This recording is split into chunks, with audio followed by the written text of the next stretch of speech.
Hello दोस्तों, welcome back. मैं हूँ अमृता। आई होप आपका सैटरडे मस्त जाने वाला है क्योंकि मैं लेके आई हूँ एक साईफाई रशियन साईफाई मूवी जो काफी अमेजिंग है। और आप लोग आई थिंक अप्रैल से इसे रिक्वेस्ट कर रहे थे, लेकिन इसका ना तो मुझे इंग्लिश वर्जन मिला ना तो सबटाइटल मिल रहे थे।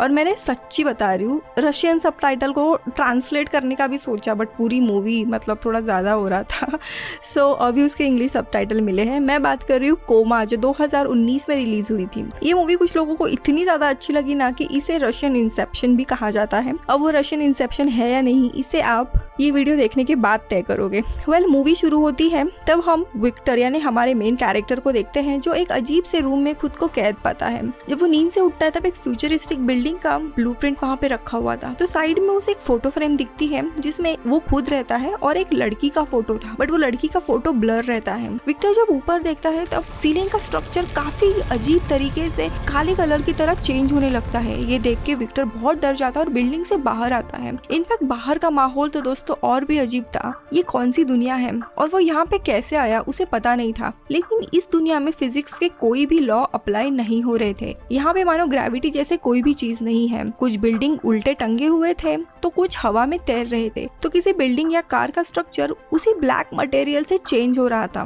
कंफ्यूज विक्टर जैसे ही आगे बढ़ता है तब उसका सामना होता है रिपर यानी एक भयानक ब्लैक क्रीचर से। तभी वहाँ पे कुछ लोग आते हैं, उस रिपर को मारते हैं और विक्टर की जान बचाते हैं। तभी दूसरे रिपर इनका पीछा करने लगते हैं। और दोस्तों यहाँ जहाँ पे रास्ता खत्म हो जाता है, नीचे बहुत बड़ी गहराई है और वहीं पे एक दूसरी गली शुरू हो जाती है। तो सीधा ये लोग जंप मार देते हैं और उस एरिया में पहुंच जाते हैं। पूरा दिमाग घुमाने वाला ये स्ट्रक्चर था। काफी रिपर्स इनके पीछे पड़े था, इसीलिए उनमें से ही एक आदमी अपनी जान की बाजी लगाता है ताकि विक्टर बच सके। अब विक्टर को बचाना इतना इम्पोर्टेंट क्यों है वो हमें मूवी के प्लॉट में पता चलेगा। आगे ये लोग वहाँ से निकलते हैं और विक्टर उस ग्रुप की लड़की से पूछता है कि ये दुनिया क्या है और मैं यहाँ पे कैसे आया, तुम लोग कौन हो। तो यहाँ पे मूवी का पहला प्लॉट रिवील होता है। वो लड़की कहती है कि मेरा नाम फ्लाई है और दूसरा लड़का है फैंटम। हम सब लोग कोमा में हैं। जितने भी लोग कोमा में हैं उनके मेमोरीज से ये पूरी दुनिया बिल्डअप हुई है। जिन लोगों के दिमाग में अभी भी अपनी यादें क्लियर है, जिनको अपने आइडेंटिटी के बारे में पता है कोमा में जाने के बाद भी, और उनके कारण ही इस दुनिया का स्ट्रक्चर बना हुआ है। लेकिन जो लोग कोमा में जाने के बाद बेसिक से चीजें भूल जाते हैं, उन्हें खुद की भी आइडेंटिटी याद नहीं रहती, उन्हें ये भी पता नहीं चलता कि ग्रेविटी क्या है या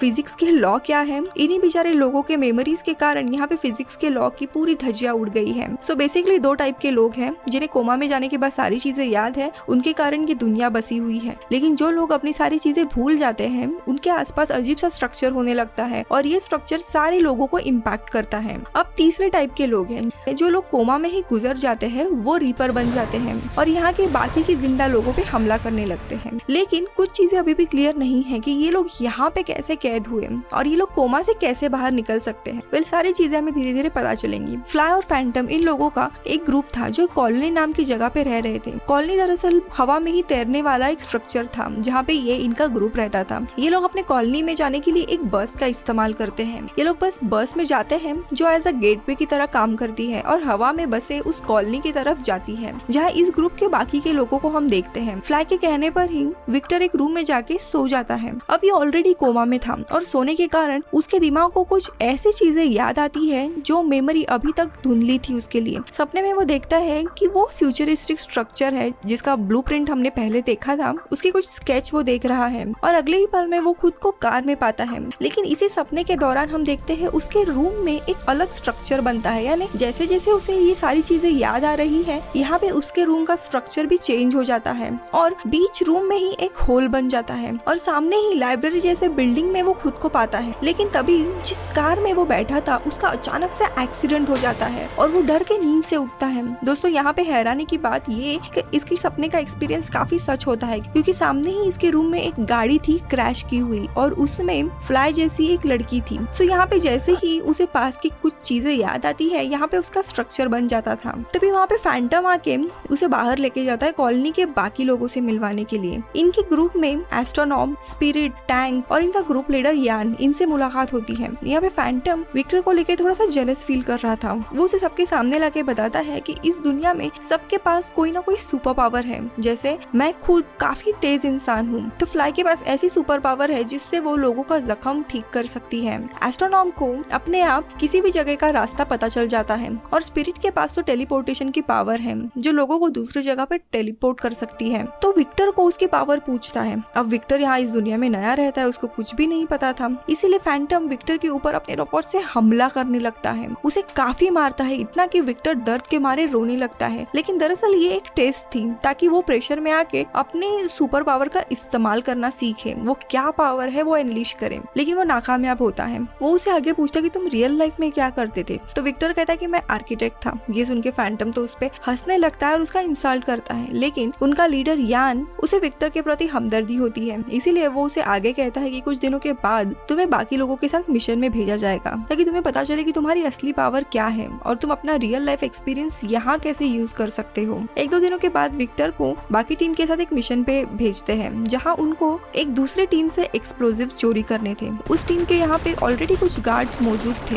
तो यहाँ पे स्पिरिट कुछ लोगों को वहाँ पे टेलीपोर्ट करती है और वे लोग बाकी गार्ड्स को मार देते हैं। तो बाकी लोगों को स्पिरिट अंदर टेलीपोर्ट करती है। तो यहाँ पे पानी नहीं था, लेकिन काफी बड़ी टॉर्पीडो मिसाइल थी जिसके अंदर से इन्हें एक्सप्लोजिव चुराना था। लेकिन तभी स्पिरिट को एहसास होता है कि काफी भारी संख्या में रीपर्स इनके दिशा में ही आ रहे हैं इनको मारने के लिए, और वो ये सबको बताती है। लेकिन इसमें सब लोग हड़बड़ा जाते हैं और उनको कोमा में भी यमराज सामने दिखाई देने लगते हैं। और तभी विक्टर अपने दिमाग पे काफी प्रेशर डालने लगता है कि वो इस सिचुएशन में लोगों को और खुद को कैसे बचा सके। और दोस्तों उसके सोचने से ही एक आसपास दीवार का बहुत बड़ा स्ट्रक्चर बन जाता है जिससे वे लोग बच जाते हैं। जी हाँ, जब रीपर्स आते हैं तब उन दीवार के कारण उनको दिखाई नहीं देते। ये काफी बड़ी दीवार थी और इन सब की जान बच जाती है। फिर ये लोग एक्सप्लोजिव चुरा के अपने कॉलोनी में वापस आते हैं। तो यहाँ पे विक्टर की पावर अनलीश होती है कि वो कोई भी स्ट्रक्चर इस दुनिया में बना सकता है अपने पावर का इस्तेमाल करके। इन पूरे ग्रुप में यान काफी खुश था और रात में यान उसे एक बढ़िया सा स्ट्रक्चर बनाने के लिए कहता है इस कोमा वर्ल्ड में, ताकि बाकी के जो भी लोग हैं वो रीपर से बच सके और रीपर उस दुनिया में कभी भी ना पहुंचे। लेकिन दोस्तों यहाँ पे एक बात थोड़ी सी अजीब लग रही थी, मतलब कोई क्यों कोमा के दुनिया में रहना चाहेगा, राइट? बट यहाँ पे कोई भी सवाल नहीं उठा था और यहाँ पे विक्टर खुद श्योर नहीं था कि वो इतना बड़ा स्ट्रक्चर बनाएगा या नहीं, और उसके चेहरे पे एक क्वेश्चन मार्क आ जाता है, जिसे देख के फैंटम कहता है कि शायद हमें विक्टर को कुछ दिन की मोहलत देनी चाहिए उसे अपने पावर का इस्तेमाल करने के लिए, उसमें एक्सपर्टीज पाने के लिए। लेकिन यान की बातों को बीच में ही काटने के कारण वो फैंटम के ऊपर बहुत ज्यादा गुस्सा हो जाता है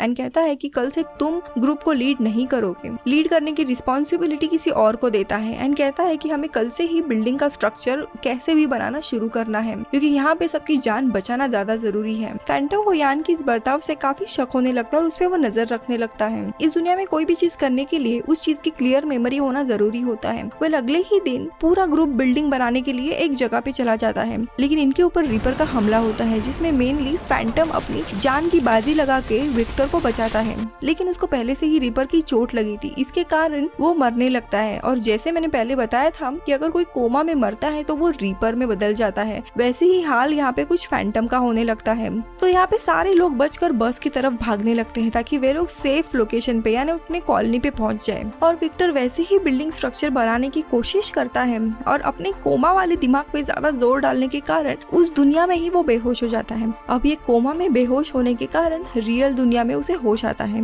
जहाँ वो खुद को एक हॉस्पिटल में पाता है। और दोस्तों यहाँ पे मूवी का सेकंड प्लॉट रिवील होता है। जी हाँ, विक्टर एक आर्किटेक्ट था और फ्लाई उसकी रियल लाइफ में गर्लफ्रेंड थी। उसे काफी बड़े प्रोजेक्ट के लिए इनवाइट किया गया था और उसकी मीटिंग के लिए उसे अकेले ही उस हॉस्पिटल में जाना था। जो बिल्डिंग हमने लाइब्रेरी जैसे देखी थी वो दरअसल हॉस्पिटल था। अकेले जाने की बात सुन के फ्लाई थोड़ी हैरान होती है और वो उसे अपनी शॉटगन देती है जिसे लड़कियां सिक्योरिटी के लिए यूज करती है। वो जब अंदर जाता है तब इस प्रोजेक्ट के बॉस को मिलता है। दरअसल वो बॉस यान खुद रहता है। जी हाँ, और दोस्तों यहाँ पे मूवी का मेन प्लॉट रिवील होता है। यान उसे बताता है कि उसने लोगों को एक बेटर और अमीर लाइफ देने के लिए एक प्रोजेक्ट बनाया था, जहाँ पे वो लोगों को सबकॉन्शियस यानी कोमा स्टेट में रखता था और एक नए रियलिटी में जाके वो एक ऐसी लाइफ एंजॉय करेंगे जो उनको इस दुनिया में नहीं मिली थी। यानी दोस्तों इस मूवी का जो कंसेप्ट है वो दरअसल कार्गो जो 2009 में रिलीज हुई थी, सेम वैसा ही कंसेप्ट के एक वर्चुअल रियलिटी की दुनिया में डालने का। यहाँ पे उस प्रोजेक्ट की टेस्टिंग चल रही थी, इसीलिए सिर्फ गिने चुने ही लोग कोमा में डाले गए थे। यहाँ पे कोमा में लोगों को डालने के बाद सब कुछ अच्छा चल रहा था, वो दुनिया भी अच्छी थी एंड जैसे अपनी दुनिया है वैसी ही वहाँ की भी दुनिया थी। लेकिन सारे लोग कोमा में रहना बर्दाश्त नहीं कर पाते, कुछ लोग सदमे में चले गए और उनकी यादें धुंधली होते गई और इसीलिए इस दुनिया में जो भी उलट पुलट स्ट्रक्चर हम देख रहे थे वो इसी की बदौलत था, क्योंकि लोगों को याद ही नहीं था कि बिल्डिंग नीचे रहनी चाहिए। ग्रेविटी एप्पल ऐसी भी कुछ चीजें थी जो डिस्कवर की गई थी, ये सारी चीजें वे लोग भूल जाते हैं, लोगों के दिमाग में वो याद ही नहीं था, तो ये पूरी दुनिया का स्ट्रक्चर तहस महस हो जाता है। लेकिन उतने में ही चीजें काफी नहीं थी, कुछ लोगों की हालत तो इस कदर खराब हो जाती है कि इस कोमा की दुनिया में ही वो गुजर जाते हैं और वे लोग रीपर बन जाते हैं। अब ये सब कुछ यान विक्टर को बताता है। अब यहाँ पे विक्टर का काम ये था कि उसे कोमा इस दुनिया में जाने के बाद एक ऐसी बिल्डिंग, फ्यूचरिस्टिक बिल्डिंग बनानी है जिसका डिजाइन यान ने ऑलरेडी रेडी रखा था। इस डिजाइन के कारण जो भी रीपर्स है वो उस बिल्डिंग तक नहीं पहुंच पाएंगे और जैसे प्रोजेक्ट में लोगों को वादा किया गया था वैसे ही एक फ्यूचरिस्टिक दुनिया लोगों के सामने खड़ी करेंगे। लेकिन कोमा में जाने के बाद विक्टर मानता नहीं है और वो अपनी शॉटगन दिखा के फ्लाई के साथ भाग जाता है। ये देख के यान के कुछ लोग इनका पीछा करने लगते हैं और इसी हड़बड़ाहट में फ्लाई और विक्टर की गाड़ी का एक्सीडेंट होता है और दोनों भी बेहोश हो जाते हैं और वैसे ही बेहोशी की हालत में इन दोनों को भी कोमा इस दुनिया में डाला जाता है। अब सिंस विक्टर और फ्लाई दोनों भी बेहोश थे, उनको रियल लाइफ में दोनों भी कपल थे ये चीज याद नहीं रहती, उनको बस अपनी आइडेंटिटी पता चल जाती है। अब ये थी पूरी इस कोमा वर्ल्ड की हकीकत। Now back to story. Victor जैसे ही कोमा से उठता है यान उसे बिल्डिंग बनाने के लिए ब्लैकमेल करता है, अदरवाइज फ्लाई जो कि एक लाइफ सपोर्ट सिस्टम पे थी उसका सपोर्ट निकाल दिया जाएगा। तो विक्टर बेचारा वापस कोमा सिस्टम से कनेक्ट होके उस दुनिया में चला जाता है। विक्टर उसी जगह जाता है जहाँ लोग अभी भी रीपर के साथ लड़ रहे थे। विक्टर अपनी सुपर पावर से एक स्ट्रॉन्ग वॉल तैयार करके सारे रीपर्स को मार डालता है। उसके बाद वो पूरा स्ट्रक्चर याद करता है और वैसे ही फ्यूचरिस्टिक बिल्डिंग बनाने की कोशिश करता है। बिल्डिंग का स्ट्रक्चर बन जाता है, काफी सुंदर बिल्डिंग थी और इस बिल्डिंग की खासियत ये थी कि वहाँ पे कोई भी रीपर्स पहुँच नहीं सकते। अब फिर विक्टर यान को कहता है कि भाई तुम्हारा काम हो गया है, अब मुझे वापस अपने रियल दुनिया में जाने दो, लेकिन वो तैयार नहीं होता। जस्ट ये कहता है कि मुझे तुम्हारी जरूरत पड़ सकती है इस स्ट्रक्चर को मॉडिफाई करने के लिए, लेकिन मैं तुम्हें क्लू देता हूँ, अगर तुम्हें बाहर जाना है तो तुम्हें इस दुनिया में हॉस्पिटल की बिल्डिंग ढूंढनी है जहाँ से तुम बाहर जा सकते हो। ऐसी बिल्डिंग तो हमारे विक्टर को पहले से ही पता थी। कॉलोनी के उसके रूम में उसके सपने के दौरान एक होल बना था और उसके सामने ही वो हॉस्पिटल की बिल्डिंग थी। तो वो फ्लाई और एस्ट्रोनॉट को लेके वहाँ पे पहुंच जाता है और अपने रूम से उस हॉस्पिटल में चला जाता है। तीनों भी उस कमरे को ढूंढने लगते हैं जहाँ पे इन लोगों को कोमा में रखा गया था। काफी वक्त से ये तीनों भी उस भूल भुलैया में गुम हो जाते हैं। यहाँ पे एस्ट्रोनॉट की हालत भी काफी खराब हो जाती है एंड धीरे धीरे वो भी रीपर में कन्वर्ट होने वाला था। लेकिन तभी अचानक से यहाँ पे यान आ जाता है और वो विक्टर को मारने लगता है। विक्टर ऑलमोस्ट मरने ही वाला था, लेकिन तभी अचानक से एक रीपर वहाँ पे आ जाता है और वो यान को मार डालता है और तभी पता चलता है ये रीपर दरअसल और कोई नहीं बल्कि फैंटम है। इनफैक्ट वो यहाँ पे विक्टर की मदद करके उसे बाहर जाने का रास्ता दिखाता है। वो उसे पिरामिड जैसा एक स्ट्रक्चर दिखाता है और वहाँ पे जाने के बाद अपने आप विक्टर को होश आ जाता है हॉस्पिटल के रूम में। वो फ्लाई को होश में लाता है और वहीं से चुपके से वो फ्लाई को लेके अपने घर पे निकल आता है। यहाँ पे यान के लोग उसे रोकते नहीं है क्योंकि खुद यान की हालत बहुत खराब हो रही थी, सब लोग उसके पीछे थे। अब यहाँ पे कुछ दिन बीत जाते हैं। यहाँ विक्टर और फ्लाई को हम उनके घर में देखते हैं। विक्टर दरअसल काम के लिए काफी स्ट्रगल कर रहा था और तभी टीवी पे हम एक एडवर्टाइजमेंट देखते हैं कोमा इस प्लेस की, यानी यान के ऑर्गेनाइजेशन ने सक्सेसफुली अपना प्रोजेक्ट टेस्ट किया था और ये लोग अब एक इटर्नल लाइफ यानी एक अनंत और खुशहाल जिंदगी देने का लोगों को प्रॉमिस करते हैं। यहाँ पे विक्टर और फ्लाई ने बाहर आने के बाद यान और उसकी टीम के अगेंस्ट चुपके से कंप्लेंट की थी, लेकिन उनके ऊपर कोई भी केस नहीं होता क्योंकि प्रॉपर सबूत या एविडेंस नहीं मिल पाते। एडवर्टाइजमेंट देखने के बाद फ्लाई अभी भी डरी हुई थी, लेकिन विक्टर उसे समझाता है कि अब वो लोग हमारे पीछे नहीं आएंगे। उसी दिन विक्टर को एक एनवेलप आया था। उस एनवेलप में क्या है वो चीज फ्लाई से छुपा के रखता है, लेकिन बाद में हम देखते हैं कि इस एनवेलप में यान के प्रोजेक्ट के ही डॉक्यूमेंट्स रहते हैं। यानी यहाँ पे विक्टर के लिए एक इन्विटेशन आया था जहाँ पे उसे एक नई डिजाइन बनाने के लिए अगली असाइनमेंट दी गई थी, लेकिन काम ना मिलने के कारण शायद वो ये अपॉर्चुनिटी एक्सेप्ट कर सकता है और मूवी इधर ही खत्म हो जाती। अब बताओ आपको ये रशियन इंसेप्शन लगी क्या? इंसेप्शन से कंपैरिजन नहीं कर सकते बिकॉज इंसेप्शन में आप लोगों के दिमाग में जाकर उनके सारे सीक्रेट देख सकते थे, तो यहाँ पे ऐसा कुछ नहीं था। एक सेंट्रलाइज चीज बनाई थी, वो लोगों को सेंट्रलाइज कोमा में कैसे डाल सकते हैं इसका कंसेप्ट तो यहाँ पे इन्होंने बताया नहीं है। शायद यही पे इंसेप्शन का कंसेप्ट आता है कि लोगों को एक साथ सपने में कैसे डाला जा सकता है। यानी कोमा से बेटर मतलब मैं कह सकती हूँ कि ये लोगों का एक सेंट्रलाइज सपना ही है। बट मूवी में थोड़े से लूप होल भी थे, यानी नहीं कि अगर मैं देखूँ कि उस दुनिया में लोगों को सुपर पावर कहाँ से मिली। हाँ, ये आर्किटेक्ट था तो वहाँ पे वो अपने आप बिल्डिंग बांध सकता है, तो फ्लाई अगर लोगों के जख्म सही कर देती है, यानी रियल लाइफ में वो डॉक्टर थी क्या? वेल, ये दुनिया तो बड़ी मस्त है। अगर वहाँ पे मुझे सुपर पावर मिलनी है तो मैं तो जा रही हूँ आज के आज ही। शायद वहाँ जाके मैं वंडर वुमन या नताशा बन सकती हूँ। है मम्मा, मैं जा रही हूँ कोमा वर्ल्ड में। आ गई, चप्पल आ गई।